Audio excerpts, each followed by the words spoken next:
বন্ধুরা, আজকে আবার এসে গেছি একটি নতুন রেসিপি নিয়ে।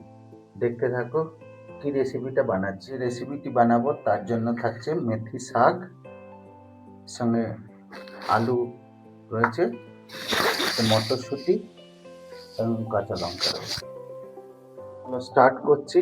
প্রথমে ওভেনটা ধরিয়ে নিয়েছি, কড়াইটা চাপিয়ে দিলাম, একটু জল দিয়ে দিলাম, কড়াইতে জল ঢেলে নিয়েছি। এবার শাকগুলো কড়াইতে দিয়ে দেব। এবার ঢাকনা দিয়ে ঢেকে দিলাম। 5 মিনিট হয়ে গেছে, আমার শাকটাও মোটামুটি সিদ্ধ হয়ে গেছে। এবার এটাকে আমি ছেঁকে নেব। সাদা তেল দিয়ে নিচ্ছি, হয়ে গেছে। এবার জিরে ফোড়ন দিয়ে নিচ্ছি আর শুকনো লঙ্কা ফোড়ন দিয়ে এবার আলুগুলোকে চাপিয়ে দিচ্ছি, লবণ দিয়ে দিচ্ছি। দেওয়া হয়ে গেছে। এবার আলুটাকে একটু ভেজে নিচ্ছি। একটা সিদ্ধ হয়ে গেছে, এটাকে আমি এবার পেস্ট করে নেব। সেজন্য মিক্সিতেই দিয়ে দিচ্ছি। লঙ্কা দিয়ে দিলাম, অল্প পরিমাণ একটু জল দিয়ে দিলাম।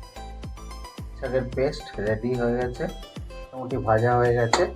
এবার দুটো কাঁচা লঙ্কা দিয়ে দিলাম আর মটরশুঁটিগুলো দিয়ে দিলাম। এইবার আমি মটরশুঁটি এবং আলুগুলোকে 5 মিনিট মতন ভেজে নেব। মটরশুঁটি এবং আলুগুলো মোটামুটি ভাজা হয়ে গেছে। এবার আমি মেথি শাকের পেস্টটা ঢেলে দিচ্ছি।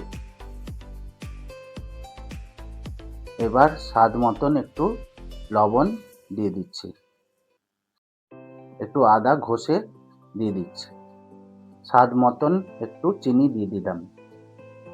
এবার ভালো করে নেড়ে নিচ্ছি। মোটামুটি আমার মেথি শাকের দম রেডি। এবার আমি অল্প পরিমাণ ঘি এবং গরম মশলা গুঁড়ো একটু ছড়িয়ে দিলাম। আমার মেথি শাকের দম রেডি। মেথি শাকের দম রেডি।